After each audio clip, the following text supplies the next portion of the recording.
कोर्टाकडून निवडणूक आयोगाला अशी नोटीस आलेली आहे। संध्याकाळी 6 नंतर झालेल्या मतदानावरून ही निवडणूक आयोगाला नोटीस आलेली आहे। हा जो 76 लाख मतांचा प्रश्न आहे, हाच खरा कळीचा मुद्दा आहे। आणि निकाल लागल्यापासून महाराष्ट्रातला प्रत्येक जाणकार हाच प्रश्न विचारतो।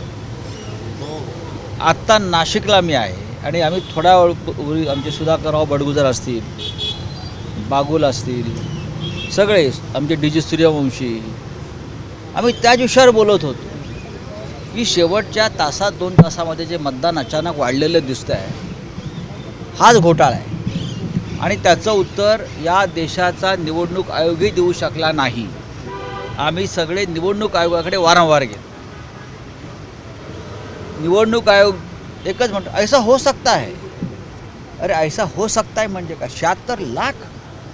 आणि आपण जर 76 लाखांचं जर तुम्ही विभागणी केलीत नीट, साधारण 150 मतदारसंघात किंवा त्याच्या पुढे, तर प्रत्येक विधानसभा मतदारसंघामध्ये 20 ते 25 हजार मतं वाढवली आहेत आणि प्रत्येक बूथवर 100 ते 150 मतं वाढवली आहेत। हा जो घोळ आहे, त्यातूनच महाराष्ट्रामध्ये देवेंद्र फडणवीस, एकनाथ शिंदे आणि अजित पवारांचं सरकार स्थापन होऊ शकतं। हे सरळ मार्गाने आलेलं सरकार नाही आहे। यासाठी खूप मोठं पडद्यामागे पटकथा लिहिली गेली आणि अनेक खलनायकांनी त्यात काम केलं। आणि हायकोर्टानं विचारलं, हे बरोबर आहे, पण जनतासुद्धा तेच विचारते। अजूनही आता मला आमचे लोक सांगत होते, नाशिकमध्ये जे जिंकले या भागात, त्यांनी अजून आपली विजय मिरवणूक काढलेली नाही आहे। का नाही काढली? अजून त्यांना खात्री पटत नाही की आम्ही जिंकलो आणि इतक्या लाखाच्या मताने जिंकलो आहे। अख्ख्या महाराष्ट्रामध्ये, हरियाणामध्ये हेच चित्र आहे। प्रश्न बरोबर आहे, हायकोर्टाने प्रश्न विचारला आहे, पण त्या प्रश्नाच्या टोकापर्यंत त्यांनी गेले तरच या देशातल्या लोकशाहीला एक भक्कम आधार मिळेल। आपण ईव्हीएमच्या संदर्भात सातत्याने जे आरोप करत होता, त्याला कुठेतरी एक कायदेशीर अधिष्ठान यामुळे आता मिळालं। कायदेशीर अधिष्ठान प्राप्त झालं तर या देशातील जनतेचा न्यायव्यवस्थेवरचा विश्वास जो घसरत चाललेला आहे, तो पुन्हा एकदा विश्वास मजबूत होईल।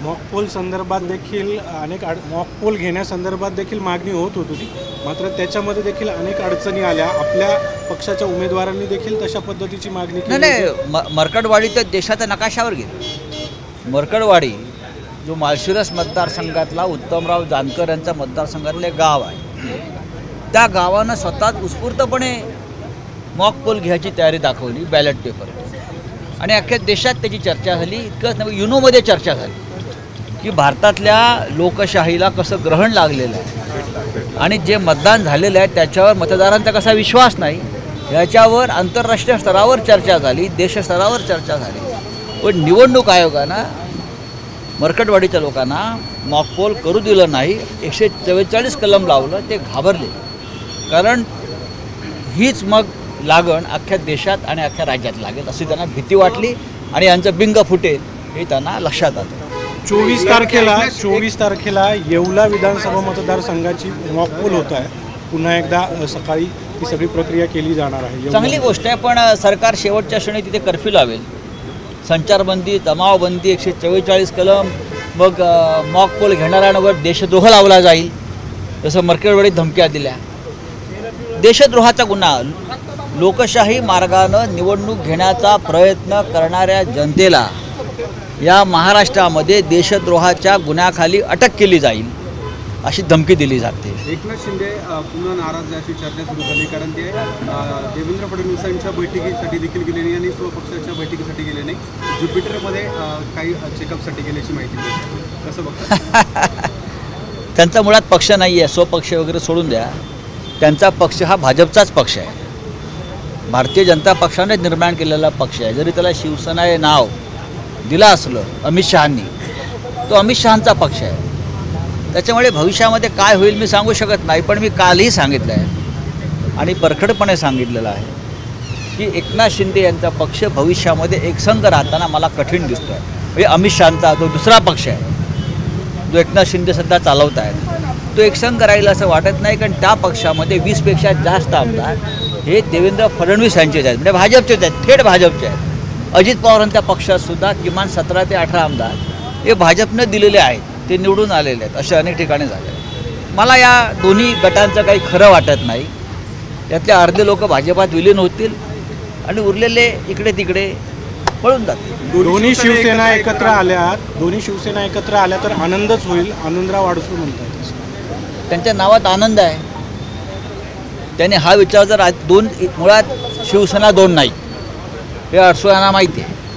अडसुळांचा जन्म ज्या पक्षात झाला ती शिवसेना, आणि ते ज्या पक्षातून पळून दुसऱ्या पक्षात गेली ती शिवसेना नाही.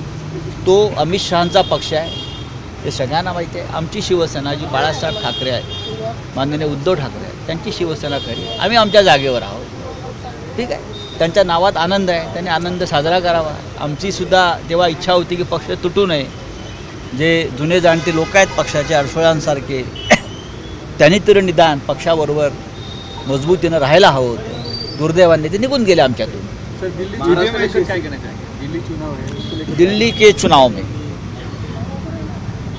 केजरीवाल की जो पार्टी है, केजरीवाल जी की आम आदमी पार्टी, लोगों का रुझान जो है उनके तरफ मुझे दिखता है. अगर काम के आधार पर हम कुछ देखें तो आम आदमी पार्टी फिर एक बार सत्ता पे आएगी. अब 5 तारीख को मोदी जी का कुंभ स्नान है, ऐसा मैं सुना है. पूरे दिन मोदी जी कुंभ में स्नान करते रहेंगे और 5 तारीख को जो वोटिंग का दिन है तो टीवी चैनल पर मोदी का स्नान दिखाएंगे और उसके बाद कुछ वोट यहाँ वहाँ करेंगे. ऐसे लोग हैं, वो दिल्ली की विधानसभा में अलग तरीके से अपना चुनाव लड़ना चाहते हैं, लेकिन काम किया है केजरीवाल जी ने. दिल्लीच्या विधानसभा निवडणुकीमध्ये सुद्धा अशाच पद्धतीचं EVMचा विषय किंवा इतर विषय येतील असं वाटतंय का तुम्हाला? बघा, हे भारतीय जनता पक्षाचे लोक काही करू शकतात. ते कोणती गोष्ट सरळ मार्गाने करत नाहीत. मग लोकशाही असेल, राज्यघटना असेल, संविधान असेल, निवडणुका असतील, अर्थसंकल्प असेल. हां, कालच प्रियंका गांधीजींनी पार्लियामेंटला सांगितलं आहे की मोदी जी कितने झूठ बोलते और झूठे काम करते हैं. एका प्रमुख नेत्यानं जेव्हा हे पार्लमेंटमध्ये मोदींच्या तोंडावर सांगितलेलं आहे, याचं गांभीर्य देशानं समजून घेतलं पाहिजे. चला, केसरीमध्ये साहेब काल खूप मोठ्या प्रमाणात गोंधळ झाला. पंचायतने जो हे आहे निर्णय तो चुकीचा दिला म्हणून हा गोंधळ निर्माण झाला. महाराष्ट्राच्या केसरीसारख्या गेल्या काही वर्षामध्ये या राज्यस्तरीय आपल्या कुस्ती स्पर्धामध्ये हे गोंधळ व्हायला लागलेले आहेत. ज्याला तुम्ही सेटिंग म्हणता, जे आमच्या निवडणुकामध्ये होत आहे, निवडणूक निकालात होत आहे, अशा प्रकारचं सेटिंग काही ठिकाणी अशा ठिकाणी स्पर्धात होते, कारण काही प्रवृत्ती त्यात घुसलेल्या आहेत राजकीय. आणि दुर्दैवानं या महाराष्ट्रात ते घडत आहे, जे कुस्तीचा आखाडा आहे, कुस्तीचं माहेरघर आहे हा महाराष्ट्र, असं व्हायला नाही पाहिजे. मागच्या वेळेला सिकंदर नावाचा एका पेलवानाला, हां सिकंदर शेख, मला आठवत आहे, त्याच्या डोळ्यातले अश्रू मी पाहिलेले आहेत. तो ज्या पद्धतीनं लढला आणि तो जिंकला होता असं म्हणतायत. आता आम्ही का कुस्तीतले जाणकार आम्ही फक्त पाहतो, तरीही त्याला शेवटच्या क्षणी त्याची गदा राज्य केसरी महाराष्ट्र केसरी त्याला दिली नाही. याच्या मागची कारणं अत्यंत गंभीर आहेत, जाती आणि धार्मिक आहेत. हे दुर्दैव आहे. बापरे, ते कोमातून बाहेर आले, मुंगीतून बाहेर आले, आता त्यांना कळलंय का? 13 फेब्रुवारी नाशिकमध्ये कशा कर आभार मी मागे म्हटलं, त्याने आभार EVMचे मानले पाहिजे. ठिकठिकाणी स्वागतासाठी EVMच्या प्रतिकृती उभारल्या पाहिजेत लोकांनी, आणि मग EVMला हार घातले पाहिजेत. जनतेला हार घालण्यापेक्षा त्यांनी ठिकठिकाणी जिथे जातील तिथे EVMला हार घातले पाहिजेत, किंवा पैशाची बंडलं तयार करून त्यांना हार घातले पाहिजेत.